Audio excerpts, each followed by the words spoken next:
C'est Abbé Cholé de l'IDPS, Trésor Lumbu comme officiel, communicateur officiel de l'IDPS, président parlement de Boudi-Zemeri. Mon amboka vraiment Bolanda qui réaction à Nemi Moulania, ni ne Bokoloba. Moulania Nemi c'était un indiscipliné politique. Bah dirigé Mboka on a Joseph Kabila pendant 18 ans. Peuple a bénéficié. Est-ce que Nemi soka le que va combattre l'IDPS tout peuple congolais va bimi ba tumina banda rabat. Né déclaration Nemi ndé yangwana ko bangisa biso. Yango ko bangisa biso te babosani bato batumba na siège à IDPS. Babosani bato bango baboma kuna. Nemi ou soit Chadari. Basana leso moko o biso jeunesse to banga bango te. Nous avons marché, oui, on marché. Avec quelle cause? Cause de cela qui a moko. Rejeter loi Oyo aventurier Yobemina. Parce que Yobemina c'est un voleur, un mouyibi. Alors, peuple net obimaki, nandimi angolanko. Soki bo luka boya ko kanga bo kanga to ko banga binote er Kabila zaki président république to banga binote. Awa Félix Tshisekedi azande président république na vraiment na fana boye na kendo bango Yobemina ko lobito nemi Moulania. De quelle nature? Donc pour le peuple congolais et là bosali bobanga ba nemité lo kitoko toza vigilant soki to monika ka ba continuer to ko bukande to tumine assemblée nationale nemi ko bangisa ba tout est-ce que ba mona ki présence ya Jean-Marc Kabungu kuna ba mona ki présence ya Augustin Kabuya kuna les ambitions des peuples to mobiliser peuple to que non il y a des indisciplinés politiques des imbéciles politiques qui veulent jouer avec les peuples congolais comme Bobé Minaku ba nemi Milano Emmanuel Chadari, ce n'est pas un problème. Mais mon amboka Bobimaki mais comment et comment va casser Botumbi ba groupe électrogène ba buki ko do bo sakaja ki biloko mosusu. Peuple congolais a na juridiction te. Ezana na instance judiciaire moko te bakanga peuple. Yango na loba ke ba politicien faut bo sala pona intérêt à peuple. Nana yebite ke Kabila ye na mboka na biso le 17 mai 1997. A comme milliardaire Moussala ni azako sala. Est-ce que yo yebi Kabila en tant que commerçant? Moi je connais Kabila en tant qu'officier militaire général. Mais Azim Mongo wapi ozala milliardaire. Mais les Kabila pe comme koloba na mboka. Quel est le problème avec ba Congolais? Ba Congolais bazala ka batieli bango 100 milliards de dollars pour l'intérêt général. Mutu moko ye azui 100 milliards atie na poche, akomi ko bimisa 100 200 dollars ya ko kabela ka bato. À l'exemple à Moïse Katumbi. Moïse Katumbi ya wana balongole gouverneur.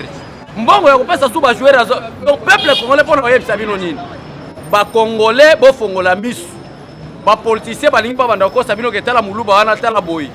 Biso to lingi Félix, yende chef de l'état o lingi te somba j'avais la 500 mais là kufa parce que pouvoir autozwa ngona ba sacrifice belé to kotika ngona PTT. Wana ezo déranger place nini désavantage dango eza place nini. Loi wana désavantage dango eza nini parce que mibeko mboka ezana ba article o batushaka na o batushaka te. Na kacha mboka ndeko nanga journaliste ozana 3 pouvoirs. Pouvoir exécutif, pouvoir parlementaire, na pouvoir judiciaire. Maintenant, alingi ba komisa pouvoir judiciaire na obédience, il y a pouvoir exécutif. C'est-à-dire quoi? Les magistrats sont nommés par le président de la République. Mais bango balingi ba changer système. Ba magistrats pas banda ozala nommé par le ministre, il y a justice. Ils ont violé l'article 151 de la Constitution. Alors, premièrement. Deuxièmement, article 220 de la Constitution. Et le but clair que les articles quels sont les points qu'on ne peut pas toucher? L'indépendance du pouvoir judiciaire. Balingi ba comme ça pouvoir judiciaire, na dépendance ya ba. Ndé ya mwana linga qui est violé. Troisièmement, balinga ba longola pouvoir. Il y a président de la République, au lieu abanda ko nommer ba magistrat, akobanda ko nommer ba magistrat te, ba magistrat ba banda ozala nommé par le ministre de la Justice. Et enfin, balinga qui ba longola pouvoir, il y a conseil supérieur de la magistrature. Parce que quand le président nomme les magistrats, c'est sur proposition du conseil supérieur de la magistrature. Quelles sont les conséquences qui loi wane le kaki? Tolinga to za na justice moko, il y a 2 poids et 2 mesures. Ce qui obemina ko en indiscipliné mo bo ayibi mbongo, ayeba osala elogote. Ce qui kala mwana bata, leki na nzela boye bayeba ko intimider. Ndebi soto za wana ya président de la République osakani to lié na mino. Ozolanda. Nde ozomona place to tambola ki na parlement, to tei bango, to pesi bango leçon leki. Minito la police bango na parlement. Tina uchi kuna. Ata député akokota te. Donc pour le web, c'est que l'article 5 de la Constitution, il faut l'appliquer. La souveraineté de l'État n'appartient pas au Parlement, moi encore. Mais le Parlement est inviolable. La Constitution, on est un règlement, on a un règlement, même santé à pas mazamba pekisayo. tala Félix Tshisekedi asala politique tala matama ndenge ya minene santé ya petepete tala madame Jeanine Mabunda présidente ya Assemblée nationale est-ce que azala santé ya malamu donc mpona oyebisa bato ke ndenge ozala pouvoir ya motema mabe okobanda ozalaka médiocre. Mais olandaki proposition ya Jeannette Kabila. Jeannette Kabila. Asengi ke ba kipe ba soda bien. Papa tika makambo ya Jeannette Kabila to lobango te. Yo en dehors ya le 17 mai 1997 mula ni oyebe asu Jeannette Kabila. Jeannette Kabila biso to yebi ye na 1997 awa. Vraiment olandaki ezali séparation eza façon ko kabola batute tondene. Ouais te ba okabola batute. Biso to za ensemble pour na lutter pour l'intérêt du peuple. Mais ça n'est pas diaspora. Ba diaspora ozala calme moko na biso eza kitoko Félix Tshisekedi chef de l'état. Ozala nani? Ozala degré ni na raisonnement ozala avec Félix Tshisekedi to lia yo na minu. Papa bato ba boule balanda costume peut to laisser moi costume tu sota ba combattant de la ria to yebili par 200 na mwamba yo velene baza otekela biso na parlement de bois. Bosala ba vanti te na pouvoir au peuple à suivre. Pouvoir quel que soit grade na yo, quel que soit niveau d'études na yo. Attaquer le président de la République en respectant les principes constitutionnels. Dès que vous attaquez le président de la République pour violer la Constitution, voyez biso ndambo voyez babiso bien. Mona mboka le ba suka to moni o ozo bangate ba enlever o. Na obanga ni na obanga ti par la police ou ezoleka. Ah, to na obanga nani? Naza na mboka nanga je suis congolais de naissance. Papa na maman congolais. Na uta Rwanda te na babota mbula pona ya na banga na obanga ni. Na mubunda idiofa 100%. Maman mubunda. Territoire idiofa. Siko na obanga nani? Na obanga ponti par la police eleka na ba major ba koleka. Il faut pas avoir peur. Et l'autre banque ça rappelle peuple à son assigne za ko banga. Bo banga ka batu te peuple bo telemaka atoza na kanchach. Tanga ke 152 de la Constitution. On pensait que ce matin, avec toutes les réactions qu'il y a eu dans la société, le peuple s'est exprimé. Nous avons vu la société civile qui s'est exprimée là-dessus en manifestant carrément sa désapprobation. La classe politique également, vous avez suivi les communiqués des différentes plateformes, des différents partis politiques qui dénoncent cette tentative de caporalisation des magistrats, le syndicat national des magistrats, le syndicat autonome des magistrats. Alors, la communauté internationale, alors nous sommes députés, nous sommes là pour prendre ou voter les lois essentielles qui font marcher notre société. Mais si le peuple qui nous a mandatés est contre certaines initiatives, je crois que la logique simple, c'était de pouvoir retirer ces propositions. Malgré tout ce qui se passe dans la société, malgré tous les arguments présentés, les amis qui sont restés sont décidés de continuer à examiner ces propositions, estimant que article par article, ils peuvent corriger. En tout cas, j'ai fait moi-même cet exercice-là, de trouver quels sont les articles qui font élaguer, quels sont les articles qui font laisser. Je n'en trouve pas, à moins qu'ils puissent proposer autre chose après nous. Mais en l'état où ça se présente, je crois que pour ne pas être complice, n'est-ce pas, à la violation de la Constitution et à la caporalisation des magistrats, et pour ne pas être complice à porter atteinte à l'indépendance du pouvoir judiciaire, nous avons décidé de nous retirer, que ça se passe sans nous. Au moins nous prenons la communauté nationale et internationale à témoin. Même la population. Merci. Il n'y a pas de l'incohérence. D'abord, nous sommes le peuple congolais. Bien que je suis membre de l'UDPS, je suis congolais. J'ai pleinement droit de manifester parce que c'est constitutionnel. L'article 64 de notre constitution stipule que le peuple congolais a le droit et l'obligation de faire échec à un groupe des individus, à un bande des aventuriers de Kingakati qui veut prendre ce pays en otage. J'insiste, à un groupe de Kingakati, à un bande des aventuriers de Joseph Kabila qui veut prendre ce pays en otage. Le pays n'appartient pas à Joseph Kabila. Le pays n'appartient pas à Némi Milana, le pays n'appartient pas à Minaku et à Sakata. Le pays appartient au peuple congolais. Vous reprochez quoi à Sakata et Minaku? À Sakata et Minaku qui veut proposer des lois diaboliques, machiavéliques, qui n'est pas urgent, qui n'est pas important. Ce n'est pas le moment, ce n'est pas opportun. Ce n'est pas de l'urgence. Mais Zivro, il te faut là qui bango yango. Non. Continuez. Il faut bien faire la Zonga, part des choses. Zonga na langila, Zonga na langila. Écoutez, M. Pépé, Nalina Lobaboué. mais c'est Minaku awe la kotia biso na distraction te.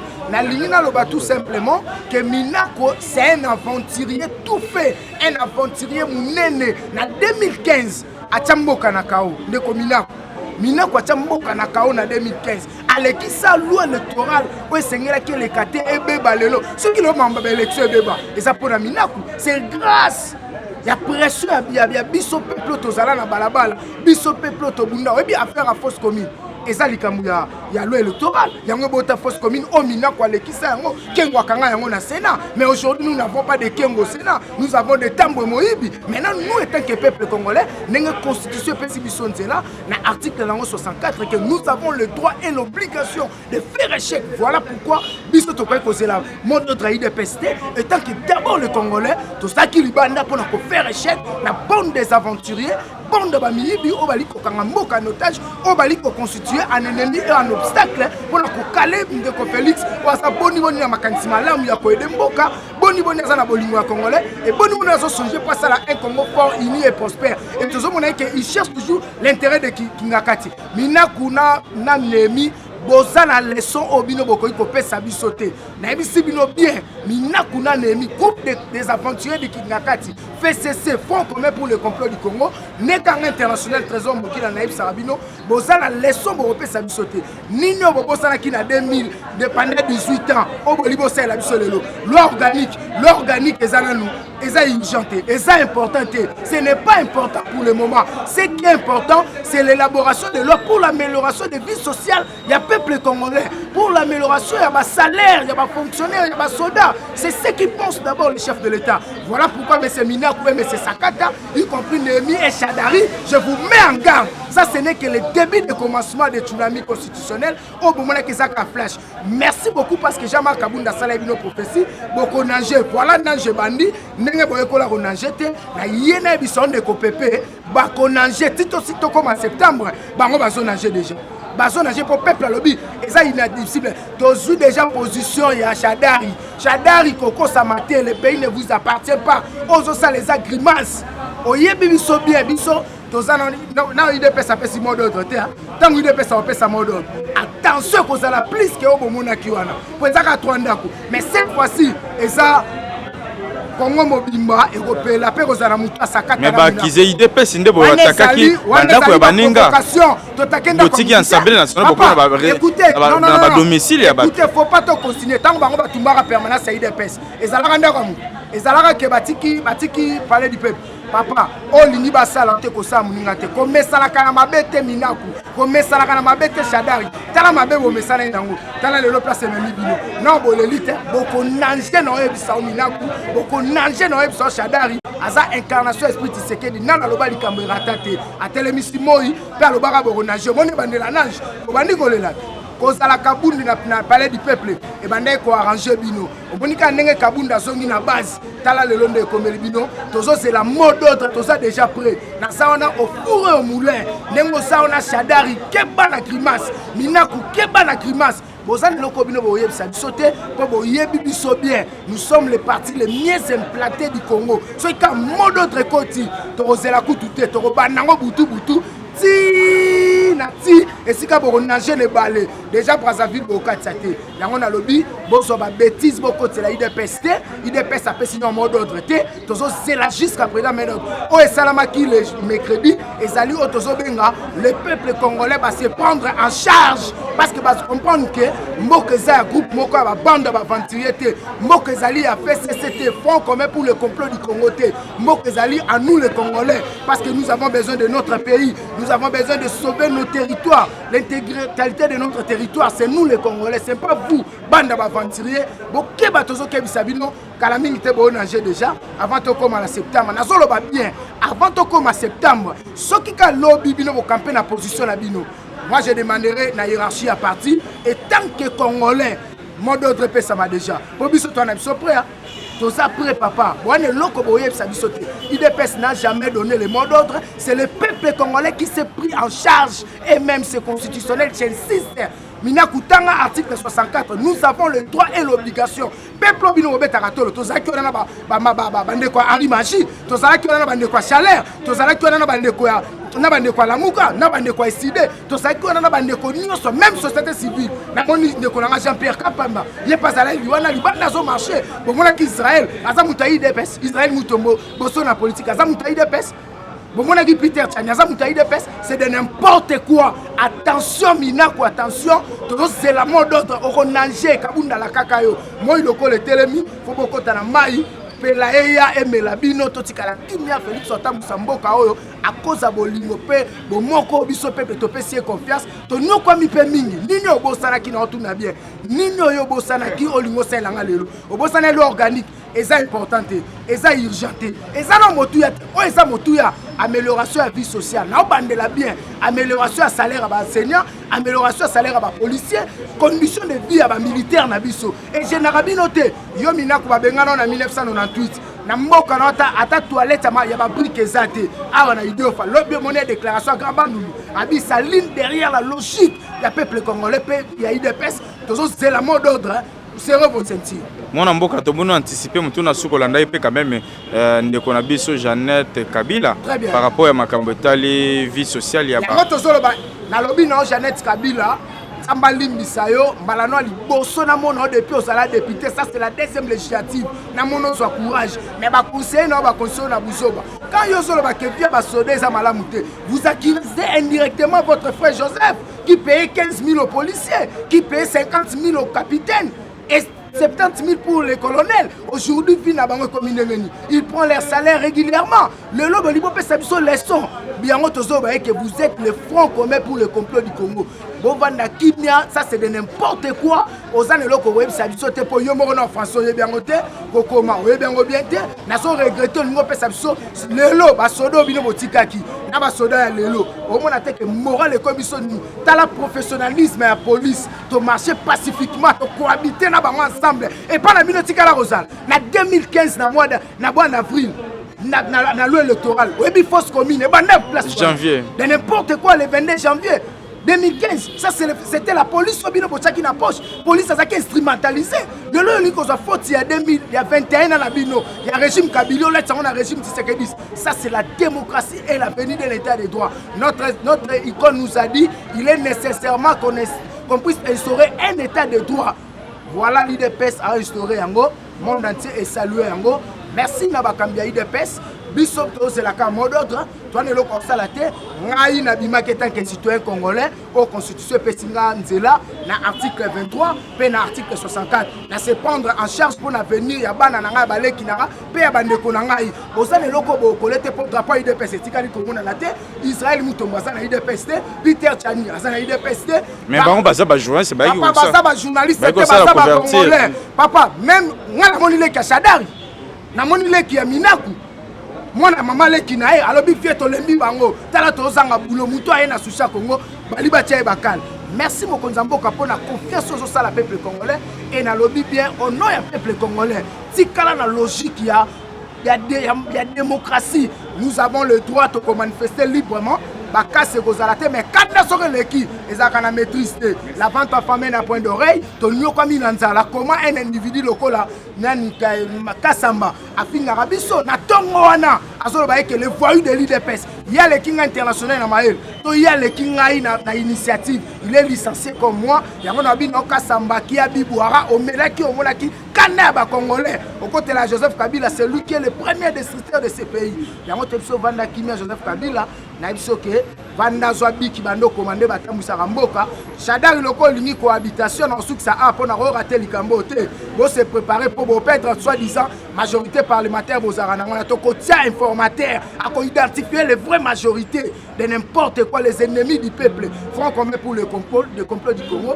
Merci beaucoup de copepe pour la libaku malamu pesi biso to zaka mode d'autre ko umela te ba pesa ngo kala mingi te awa poto se prendre les sous en charge o ya tour et aux abanda coûter mais aux andé ba mort bo tanga pena bibembe po bo kangi mboko en otage mula mulai po bo céder yango na kimia pena secondaire nzambe batela Fachi Beton na baka ke bien ta aimer le Congo qui nous a envoyé Fachi Beton pour déboulonner le système Kabili et le système obutiste yango to lo baka ke lo komo kote ko ça la plus rien ne sera comme avant. Nous, IDPS, nos affaires, nous n'avons plus droit à l'erreur. Nous avons 50-50, 50 na pouvoir, 50 na opposition pour nous battre le pouvoir. On a besoin de notre barra, tirer nyonso akoya nde tozongisa pouvoir oyo na kombo nzambe. Que Dieu bénisse le président Félix, qui bénisse le Congo et tous les combattants batela biso. Merci ndeko Pepe. Merci ndeko journaliste ezali mawana passe Batouana tozalaki inscrit na le feu président Tshisekedi wa Mulumba. Na 2013, nga nazalaki na Ligue des femmes, Ligue des jeunes de mobiliser na ex-permanence na C, a instruire biso alobi tokokende ke transition sans Kabila. Batouana baza bandeko na bino, basali mabe ebele babomi bayibi basali makamandenge na ndenge me bokolimbisa bango. Bokolimbisa bango na nyonso basali. Mais néanmoins justice ekosala nini ekosala mosala nango. Mais na kamwe ndokande na kanisi bandeko bazali ba véritable congolais baza banti congolais. Baza ata na mawa peuple te. Mama na mukuse take mama conseil ni kopesa bango. Conseil na pesi bango eza boy. Si réellement baza ba congolais. Biso ba congolais to pardon facilement. Na mbeba o basali ba bomi ba yibi ba détruire mboka. Mboka kote na libulu makasi. Basengi kaka pardon. On pardonne facilement.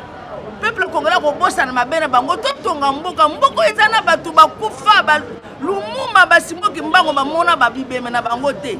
Likola mboko yo. Mais bazui grâce wana kozala ko diriger mboka. D'ailleurs Lumumba l'air bake na table ronde. Batie mabele na mbongo. Bazwaka mabele bazwaka mbongo te mais boni bino ba simple ba nouveau politique ba yi après ba Lumumba Mobutu bolingi mbongo koleka mboka na bino na te bino atake maman congolaise botika bomikitisa bosenga pardon na peuple bosali peuple mabe mingi botokoyoka pardon na bino botonga mboka ndenge tosalaki libala. Au nom de Marc Matunga, les combattants m'appellent Georgie. Je commence par me présenter, je réponds au nom de Marc Matunga, le combattant m'appelle Georgie. Concernant, merci pour m'avoir accordé la parole. Voilà. La différence est celle-ci. La coalition est une union momentanée entre au moins deux partis politiques. On parle d'une coalition gouvernementale lorsqu'il est question d'une union autour d'un programme commun. Alors, entre les ministres de deux partis politiques qui s'entendent et travaillent ensemble. On parle d'une coalition électorale, une plateforme électorale en amont des élections, en vue autour d'un programme commun électoral, on veut qu'on puisse vous élire au sein même des institutions. Alors, qu'est-ce que maintenant la cohabitation? La cohabitation est une union, à la différence de l'autre, de la coalition qui est une union momentanée entre deux partis politiques, en dehors des institutions. Mais dans la cohabitation, c'est une union institutionnelle entre un chef de l'État et un chef du gouvernement, le Premier ministre, les deux étant politiquement antagonistes. Donc l'un issu de la mouvance présidentielle et l'autre de l'opposition. C'est alors qu'on parle de la cohabitation. Je peux vous donner des exemples de cohabitation. Par exemple, en France, la première cohabitation, la France pendant la Troisième République, la Cinquième plutôt, a connu 3 exemples de cohabitation. La première de 86 à 88 entre François Mitterrand et Jacques Chirac. Jacques Chirac, c'était le président du RP, parti de la droite, et François Mitterrand, président du Parti socialiste, parti de la gauche socialiste. Maintenant, la deuxième coalition a eu lieu de 1993 à 1995 entre le même François Mitterrand et Édouard Balladur. Cette fois-ci, Édouard Balladur était du RPRP, le Rassemblement pour la République de Jacques Chirac. Enfin, la troisième et dernière coalition a eu lieu de 1997 à 2002 entre Jacques Chirac et Lionel Jospin, le président de la gauche plurielle. Voilà. Bon, c'est pas toujours facile, les deux sont loin d'être faciles. La coalition, c'est pas une mauvaise chose, mais la coalition actuelle contre nature, c'est un mariage contre nature entre nous qui sommes les socialistes avec les rapaces, nos voisins les rapaces, c'est pas du tout facile. Bon, dans la cohabitation, vous voyez encore, avec ces gens, c'est très difficile encore. Ça devient vraiment un chef de l'État et un chef de gouvernement politiquement antagoniste. Vraiment, la compétition sera vraiment amère. Pourquoi en France, je vous ai parlé des 3 coalitions? la deuxième coalition entre François Mitterrand et Édouard Balladur fut traitée de coalition de cohabitation de Vélours, puisqu'il y avait une entente parfaite entre les deux personnages.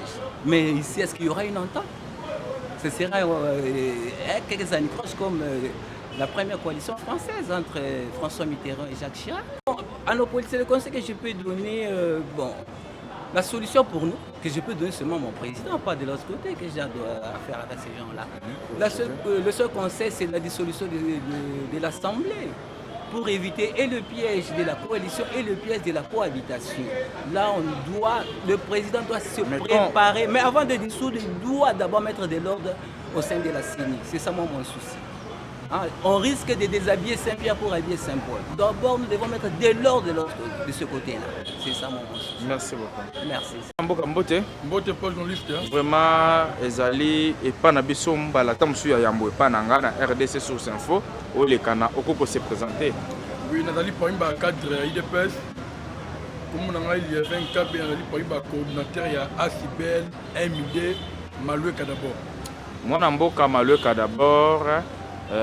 Ce qui te recoute dans Malueka, perception il y a Malueka par rapport à Covid.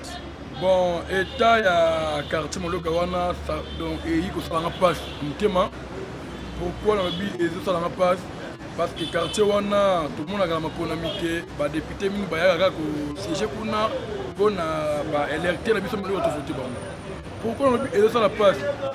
Njela oye bandi pompage TIPN et silaté. Tout le monde voit qu'Alembon est là. Pompage Sangamamba, tout ça. Oui, tout le monde voit qu'Alembon est là. Et il faut pas comme thème. J'ai là que régie qui me voit là, on va ça là. Tout le monde voit qu'Alembon. When j'ai régie, on va dire maman la biso. Il faut que maman tunguru, mande, mokoni. Les qui a gentil, on va aller beaucoup mettre à toi dans la commune d'Angaliema, attaquer Wenjiwana. Alors que était qu'un gars jeune. Nous avons travaillé dans la vidéo, il y a le chef de l'État, son excellence, M. le Président Félix Antoine Tshisekedi Tshilombo. Alors que nous avons eu le candidat à Asibel MD Malueka. MD ça veut dire Malueka d'abord. Pourquoi? Tant que papa Etienne Tshisekedi, alors que les peuples d'abord. Donc nous avons eu le candidat à Malueka. Pourquoi? Le gouvernement congolais a Fatih Beton, va raisonner pour quartier Malueka. Parce que ton insécurité qu'on a.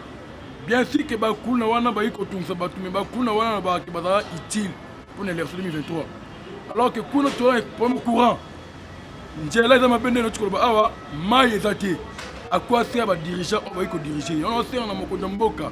Quartier Malueka wana ezali fief moko munene o que tozo bunda ki na 2023 pe azo ba voye bele ko na quartier wana. Mwana mboka bino na Malueka tambo yoka ki proposition ya loi ya obemina kuna sakata bino na Malueka na bibe Malueka boyamba ki ngondenge nene était que molobeli ya bala Malueka na mobilisaki population nyonso Malueka ya bazala ini tout a soudé pour na ko rejeter loi wana en bloc parce que loi moko est loi moko diabolique.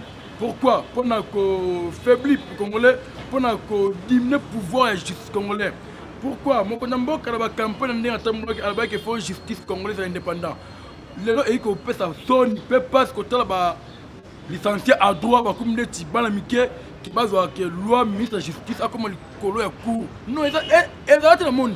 Alors que tant que la population a loué le message il y a Mina Kouana, Ndenge, pour moi, que la population qui a le 24, mais qui n'a pas la balle, il y a manifester qui. Alors que la appel. Na bala Malueka nyonso ya Kimbara, Don Bosco, Sangamamba, Fichire to, Fichire Kachidezo. Ndenge topesa bango ndingisa ya lelo ke ba kota na commission.